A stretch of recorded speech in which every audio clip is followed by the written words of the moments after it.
الشيطان الرجيم بسم الله الرحمن الرحيم إذا جاءك المنافقون قالوا نشهد إنك لرسول الله والله يعلم إنك لرسوله والله يشهد إن المنافقين لكاذبون اتخذوا أيمانهم جنة فصدوا عن سبيل الله إنهم ساء ما كانوا يفعلون صدق اللہ العظیم۔ اے نبی، جب یہ منافق تمہارے پاس آتے ہیں تو کہتے ہیں ہم گواہی دیتے ہیں کہ آپ یقیناً اللہ کے رسول ہیں۔ ہاں، اللہ جانتا ہے کہ تم ضرور اس کے رسول ہو،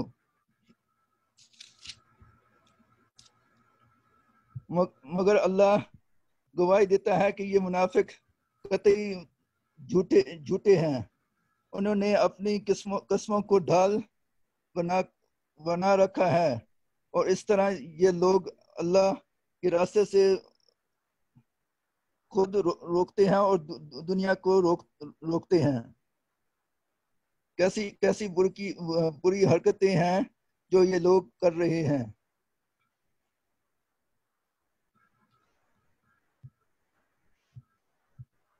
جزاک اللہ عثمان بھائی۔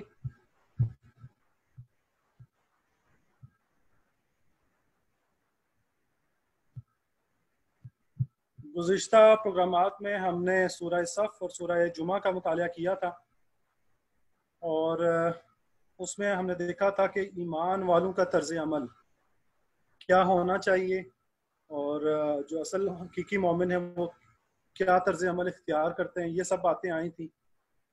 ہم نے اس میں دیکھا تھا کہ اللہ تعالیٰ نے قول و فعل میں مطابقت اختیار کرنے کا کہا تھا، اور غلبہ دین کے لیے منظم جدوجہد کرنے کی تلقین کی تھی۔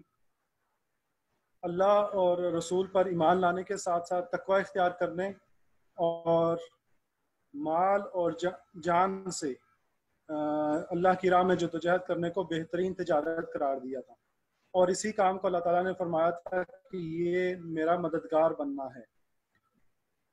پھر سورہ جمعہ میں ہم نے دیکھا تھا کہ اس کام کو کرنے کے لیے اللہ تعالیٰ نے جو ہمیں طریقہ بتایا تھا کہ ہم نے قرآن کریم سے اپنا تزکیہ کرنا ہے، اور اس کے ذریعے سے وہ اخلاق پیدا کرنا ہے جو یہ کام کرنے کے لیے ضروری ہے۔ اور ساتھ میں اللہ تعالیٰ نے یہ بھی فرمایا تھا کہ یہود کا ساتھ طرز عمل اختیار نہ کرنا، کیونکہ یہود ان کی مثال گدھے کی سی ہے کہ جس پہ کتابیں لدی ہوں۔ یہ سارا وہ تھا طرز عمل جو ہمیں اختیار کرنے کے لیے کہا گیا تھا، ایمان والوں کا ہمارے سامنے آیا تھا۔ یہاں پہ ہم سورہ جب منافقون کا مطالعہ اور اس کی ڈسکشن کرنے جا رہے ہیں تو ہمارے جو ذہن میں یہ بات ہونی چاہیے کہ یہاں منافقین کا طرز عمل جو ہے کیا ہوتا ہے، اور اس سے ہمیں بچنے کے لیے تلقین کی گئی ہے۔ تو اگر دیکھا جائے تو قرآن مجید میں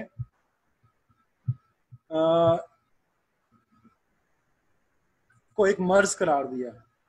اگر اس صورت جو قرآن میں مختلف مقامات پر منافقین کا طرز عمل ہے اس کے بارے میں بات آئی ہے، وہاں دیکھا جائے تو قرآن کے شروع کے پارے میں ہی پہلے پارے میں سورہ بقرہ میں آیت نمبر 10 میں اللہ تعالیٰ فرماتا ہے فی قلوبہم مرض فزادہم اللہ مرضا ولہم عذاب علیم بما کانوا،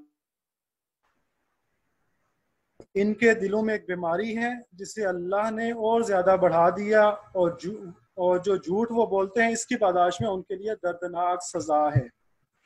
یعنی جو نفاق ہے اس کو اللہ تعالیٰ نے ایک مرض قرار دیا، اور یہ مرض بڑھتا ہے، اور جو جھوٹ بندہ بولتا ہے اس کی وجہ سے اس کو دردناک سزا ملے گی۔ یہ چیز آپ ذہن میں رکھیے گا جھوٹ کے بارے میں اور یہ جو مرض کے بارے میں ہے۔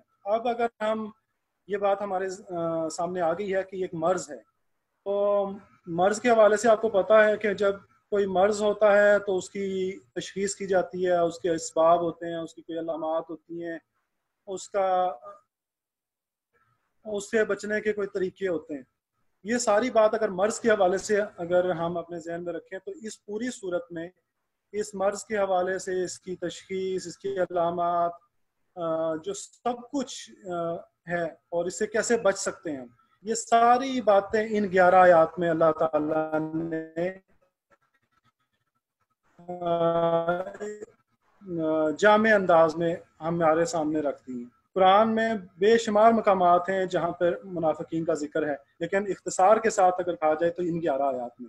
تو ہم اس جب صورت کا بھی مطالعہ ڈسکشن کریں گے تو آپ ساتھی اور ہم سب مل کے اس کو اس مرض کی طرح سے ذہن میں رکھتے ہیں، اور پھر اس کا دیکھیں گے علامات، اس کی جو ساری باتیں ہیں مرض کے حوالے سے ہوتی ہیں۔ آج کل جو وبا آئی یا کورونا کے حوالے سے بچاؤ کی تدابیر بھی اختیار کی جاتی ہیں، جو کہتے ہیں آج کل کے اس سے پرہیز ہی جو ہے سب ذہن میں ہوگی تو ہمیں اس کی بہتر سمجھ آئے گی۔ تو سب سے پہلے اس کے شان نزول کی طرف چلتے ہیں۔ شان نزول کے حوالے سے کوئی ساتھی بات رکھے گا؟ سورہ منافقون کا شان نزول۔ جی اگر کوئی ساتھی نہیں، جی عثمان شاد بھائی کا پہلے یا پھر مظفر بھائی؟ اختصار کے ساتھ اور جامع انداز میں یہ ہمارا طریقہ کار ہوتا ہے اس ڈسکشن کا۔ جی عثمان بھائی۔ جی یہ جب اس وقت نازل ہوا تھا جب یعنی کہ حضور صلی اللہ علیہ وسلم وہ غزوہ بنی مستلق وہ کرے تھے، تو اس سے جب وہ واپس آ رہے تھے تو اس میں دو واقعے ہوئے تھے۔ ایک تو سورہ نور میں جو ہوا، سورہ نور میں اس میں اس کا تفصیل سے ہوا ہے تو حضرت عائشہ کا ہوا تھا، اور دوسرا یہاں ہوا ہے جو جہاں ہوا تھا کہ منافقین کے جو سردار ہیں عبداللہ بن ابی، اس نے کہا تھا کہ جو یعنی کہ اس نے جب اس نے کہا تھا کہ جو عزت والا ہوگا وہ مدینہ میں داخل ہوگا، تو لیکن اس کو سمجھنے کے پہلے ہم نے وہ یعنی کہ جو منافقین ان کا جو شروع میں ہے اس کا وہ دیکھنا پڑے گا۔ جو جیسے حضور صلی اللہ علیہ وسلم کے اوس خزرج نے یعنی کہ عبداللہ بن ابی کو وہ بادشاہ بنانے لگے تھے، ان کے لیے وہ سرتاج بھی بنا دیا تھا یعنی کہ ان کو بادشاہ بنانے کے لیے۔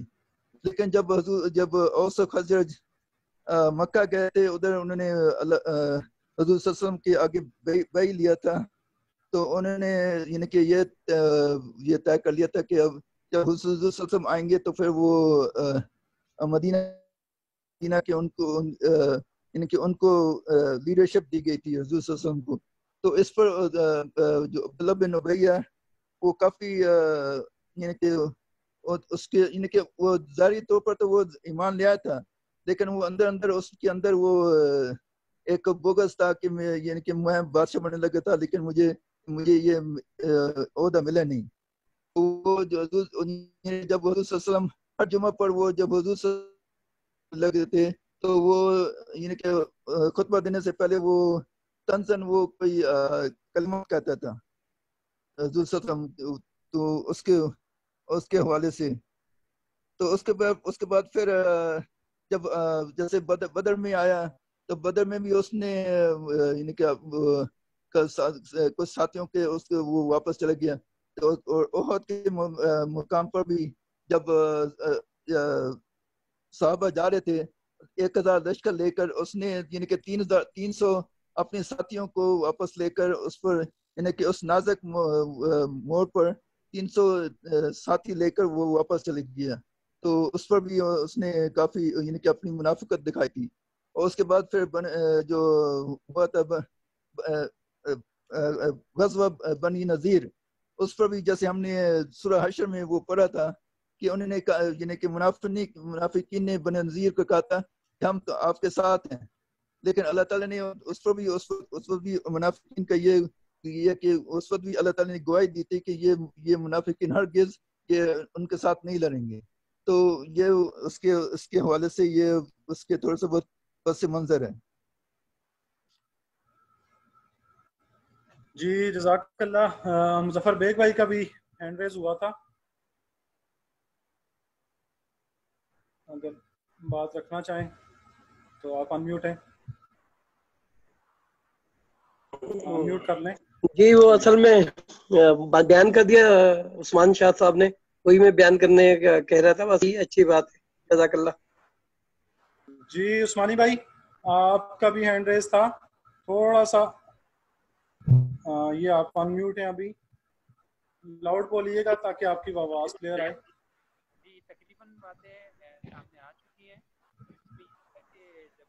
جب مدینہ پہنچنے والے تھے, میری آواز آ رہی ہے؟ ایک دفعہ کنفرم کر دیں. یہ آواز بہت کم آ رہی ہے.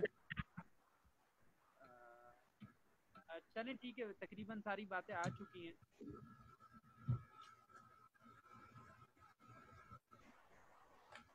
جی جزاک اللہ, آپ کی آواز بالکل سمجھ نہیں آئی ہے, لیکن یہ ہے کہ چلیں.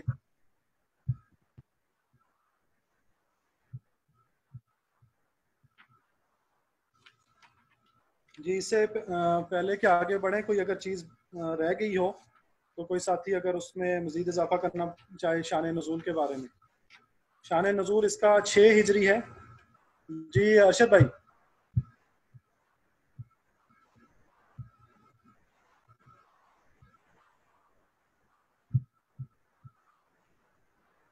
ارشد بھائی ان میوٹ کر لیں.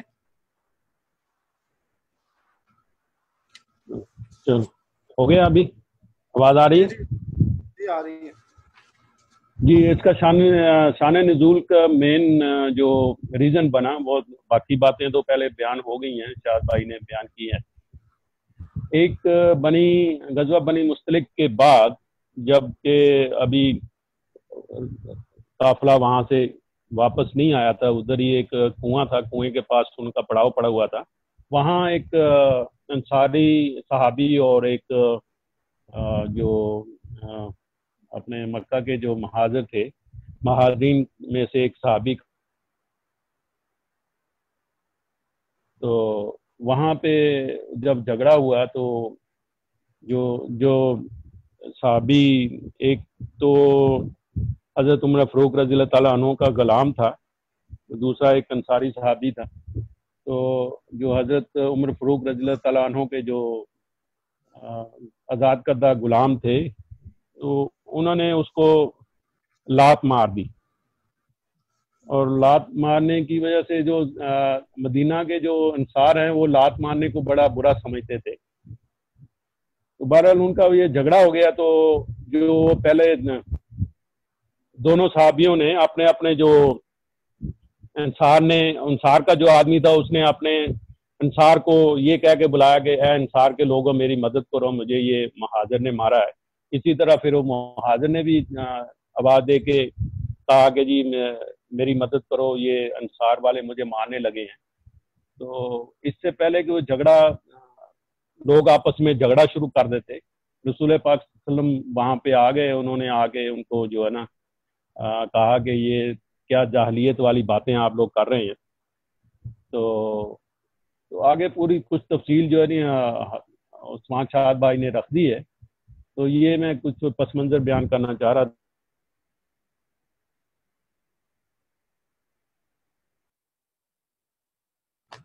پھر بھی کچھ باتیں رہتی ہیں, لیکن وہ صورت میں کور ہو جائیں گی مجھے امید ہے. تو انشاءاللہ وہاں پہ پھر بات کر لیں گے. پھر دوبارہ آپ کا ہینڈ ریز ہے, اگر کوئی بات ہے تو آپ کر لیں. جی مظفر بھائی. بس اس میں ایک بات اور رہ گئی ہے کہ اس کے بعد جو ہے عبداللہ بن ابی نے ایک مجلس کی تھی, جس میں اس نے کہا تھا کہ مدینہ پہنچ کر عزت والا جو ہے وہ ذلیل کو نکال دے گا. تو لوگوں نے کہا کہ رسول اللہ صلی اللہ علیہ وآلہ وسلم, جب آپ صلی اللہ علیہ وسلم نے یہ بات بتائی لوگوں کو, تو لوگوں نے کہا رسول اللہ صلی اللہ علیہ وسلم آپ تو عزت والے ہیں, آپ چاہیں تو اس ذلیل کو نکال دیجیے. یہ بات میں تمام انصار میں پھیل گئی تھی. اور جس وقت یہ قافلہ مدینے میں داخل ہوا تو عبداللہ بن ابی کے جو صاحبزادے تھے, جن کا نام بھی عبداللہ بن عبداللہ تھا, انہوں نے تلوار نکال کر وہ کھڑے ہو گئے تھے. اور جب ان کے یعنی عبداللہ بن ابی مدینہ پہنچے تو انہوں نے تلوار نکال کر کہا, راستہ روک لیا اور کہا کہ اب آپ کو پتہ چلے گا کہ عزت والا کون ہے. جب رسول اللہ صلی اللہ علیہ وسلم کو یہ بات پہنچی کہ عبداللہ بن ابی کے بیٹے نے اپنے یعنی باپ کے اوپر تلوار نکال لی ہے اور راستہ روک لیا ہے, تو انہوں نے حکم دیا کہ اس کو اپنے باپ کو گھر میں آنے کی اجازت دے. اس پر عبداللہ نے کہا کہ یہ آپ جو ہے اس عزت والے کا شکر ادا کرو کہ انہوں نے مجھے حکم دیا ہے, اس وجہ سے میں آپ کو عزت دے رہا ہوں آنے کی. یہ رہ گئی تھی بات جو میں نے آپ کو بتائی. جزاک اللہ خیر. جی اس میں ایک اور بات ابھی ساتھیوں نے میرا نہیں خیال کی کہ زید بن ارقم رضی اللہ عنہ وہ یہ سن رہے تھے معاملہ. جی اس محمد علی عثمانی بھائی آپ اونچا بولیں گے انشاءاللہ تو پھر آواز آئے گی. جی اس میں اب میری آواز صحیح ہے؟ آپ کی آواز نہیں آ رہی. جی اب صحیح ہے آواز؟ بالکل بھی نہیں آ رہی. چلیں جی معذرت.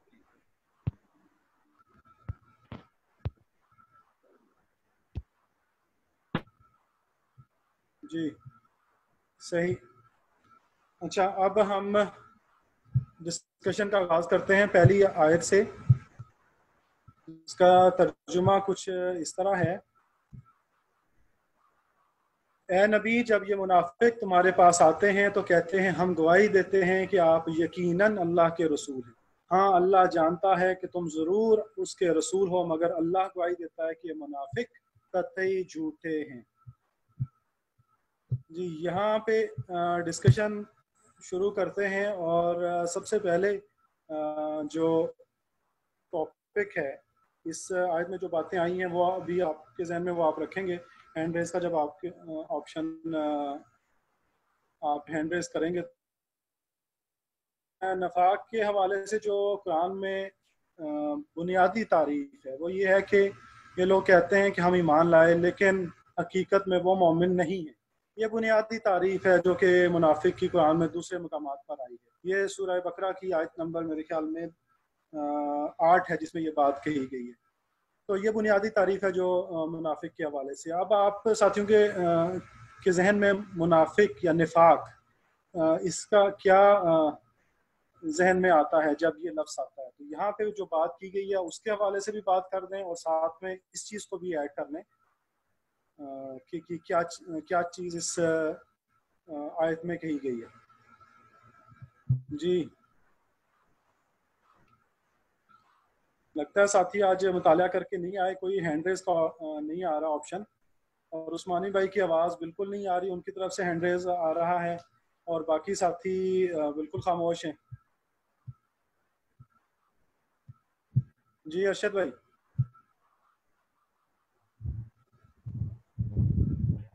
جی جو عام طور پہ جو حدیث سے پتہ چلتا ہے, حدیث کی روح سے, منافق اسے کہتے ہیں کہ جو جب بھی بات کرے تو جھوٹ بولے, وعدہ کرے تو وعدہ خلافی کرے, اور جھگڑا کرے لوگوں سے, امانت میں خیانت کرے. یہ 4 چیزیں جو بیان ہوئی ہیں تو منافق کی نشانیوں میں سے کہ یہ 4 نشانیاں جس میں وہ پورا منافق ہے, اور جس میں ایک نشانی پائی جائے وہ منافق کی ایک علامت اس میں پائی جاتی ہے.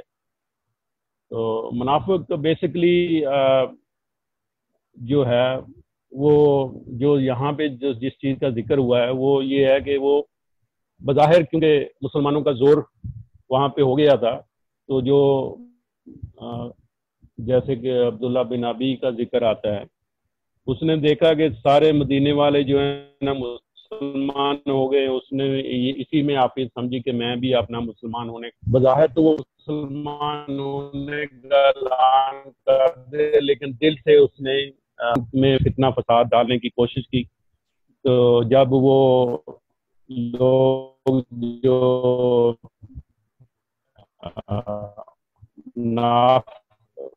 مشرک تھے جب مسلمان کو کہتے کہ ہم آپ کے ساتھ ہیں, اور بیچ میں جو کمزور ایمان والے مسلمان تھے ان کو بھی طرح طرح کے وسوسے ڈال کے تو ان کو جو ہے نا ان کو منافق بنانے کی کوشش کرتے تھے, انہیں کرنے کی کوشش کرتے تھے. جزاک اللہ خیر. جزاک اللہ. جی ابراہیم بھائی.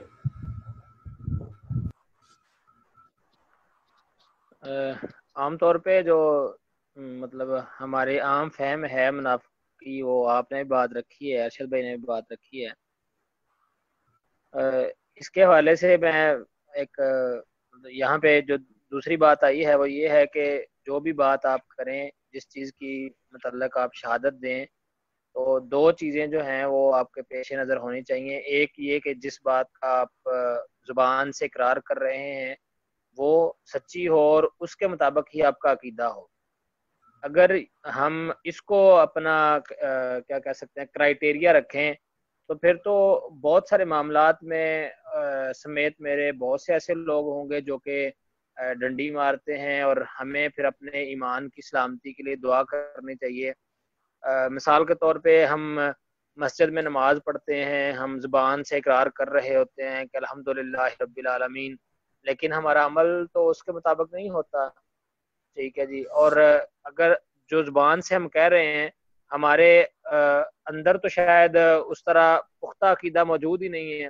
ہم کہہ رہے ہوتے ہیں کہ ہم اللہ کی ہی عبادت کرتے ہیں، ہم اے اللہ ہم تجھی سے ہی مدد مانگتے ہیں، لیکن نماز کے دوران ہی ہم اپنے حالات کو کسی اور جگہ گما رہے ہوتے ہیں. تو اس اگر ساری سچویشن کو دیکھا جائے تو جس طرح ایک چھوٹا بچہ ہے جو کہ اپنی زبان سے تو یہ اقرار کرتا ہے کہ جی آگ جلاتی ہے آگ جلاتی ہے، تو اس کے سامنے آپ آگ لے کے آئیں تو وہ آگ میں اپنا ہاتھ دے دے گا، کیونکہ اس کو وہ زبان سے پڑھ رہا ہے کہ آگ جلاتی ہے، آپ اس کو یاد کروا دیں، لیکن عملی طور پہ اس کو نہیں پتا ہے کہ یہ وہی سامنے جو چیز میرے یہ آگ ہے اور مجھے جلا دے گی. ٹھیک ہے. تو ہمیں جن چیزوں کا ہم اپنی زبان سے اقرار کرتے ہیں ہمیں دعا کرنی چاہیے کہ ہمارے دل میں بھی اسی بات کا اتنا ہی عقیدہ پختہ ہو جائے جس طرح کہ ہمیں ایز اے مومن ہونا چاہیے. پھر یہ ہے کہ جو قول و فعل میں مطابقت ہے وہی ممکن ہے. جزاک اللہ. جزاک اللہ. ارشد بھائی نے بھی بات رکھی ہے، ابراہیم بھائی نے اس آیت کے حوالے سے بھی بات رکھی ہے کہ کوئی شخص سچا تب ہوگا جب وہ سچ بات کر رہا ہو اور ساتھ میں اس کا عقیدہ بھی اس کی گواہی دے رہا ہو، وہ اسی عقیدے پر بھی ہو. اگر وہ اس عقیدے پر نہیں ہے تو تب بھی وہ جھوٹا ہے. اسی بیس پہ اللہ تعالیٰ نے یہاں پہ منافقین کو جھوٹا کہا ہے. یہاں پہ اب بات سامنے آ گئی ہے کہ قول و فعل میں تضاد یہ نفاق کہلاتا ہے. اور جو نفاق کے بنیادی معنی ہیں وہ دو منہ والا یا ایک سرنگ کو کہتے ہیں عربک میں، جس کے دو راستے ہوتے ہیں، اور جسے اپنی زبان میں ہم دوغلا کہتے ہیں، یعنی اس کے دو رخ ہوں، ظاہر سے کچھ باطن سے کچھ. یہ جو عام معنی ہے جو ہمارے ذہن میں آتے ہیں. اب اگر سیرت کا اور قرآن مجید کا جہاں جہاں منافقین کا تذکرہ ہے اس کا مطالعہ کیا جائے تو دو بڑی قسموں میں جو منافقین یا نفاق کو تقسیم کیا جا سکتا ہے. ایک ہے شعوری نفاق اور ایک ہے غیر شعوری نفاق. شعوری نفاق یہ ہے کہ جان کے مسلمان ہوا جائے کسی خاص پرپز کے لیے. جیسے یہودیوں نے یہ طریقہ اختیار کیا تھا، صبح مسلمان ہو شام کو مرتد ہو جاؤ، واپس یہودی ہو جاؤ، تاکہ جو مسلمان اتنے سختی کے ساتھ اس پہ عمل ہیں وہ عمل کر رہے ہیں، وہ ان کے دل میں یہ بات پیدا ہو کہ ہاں یہ تو آئے تو بڑے سچے جذبے سے تھے، انہوں نے دیکھا کوئی ان کو بات ایسی لگی ہے جس کی وجہ سے یہ واپس مرتد ہو گئے. تو یہ وہ تھا شعوری نفاق. اس کے بارے میں اللہ تعالیٰ فرماتا ہے کہ یہ داخل ہوئے کفر کی حالت میں اور نکل بھی گئے کفر کی حالت میں. یہ سورہ مائدہ کی 61 نمبر آیت ہے جس میں اس جو نفاق ہے اس کا تذکرہ ملتا ہے ہمیں. اور یہ نفاق ہی سمجھ لیا گیا ہے ہمارے معاشرے میں بھی. ہم بھی یہی سمجھتے ہیں کہ یہی نفاق ہے، یہی منافقت ہے جو کہ اصل میں ہے. اور ہم کہتے ہیں کہ جب اسلام کا آغاز ہوا تھا وہاں پہ منافقین تھے، انہوں نے یہ روڑے اٹکائے، بس وہ اس دوران نفاق تھا اور وہ ختم ہو گیا. اور اب کہیں جیسے سرحدی علاقوں پہ کوئی جاسوس آ جائے اور وہ بیس بدل کے وہ نفاق کی حالت میں رہے اور اس کے اپنا بے شک امام بھی بن جائے، وہ اس کی کیٹیگری میں آ سکتا ہے کہ وہ شعوری طور پہ ہے، مسلمانوں کا اس نے لبادہ پہنا ہوا ہے، اس کے پاس آئی ڈی بھی ہوگی، اس پہ مسلمان لکھا ہوگا، لیکن اصل میں وہ منافق ہے، اصل میں اس نے اسلام قبول ہی نہیں کیا. وہ شعوری طور پہ جو منافق ہے اس کے پاس وہ شعور میں اس کے ہے کہ میں مسلمان نہیں ہوں، لیکن وہ دائرہ اسلام میں داخل ہوا ہے، بیس بدلا ہوا اس نے. یہ ہوگا شعوری نفاق.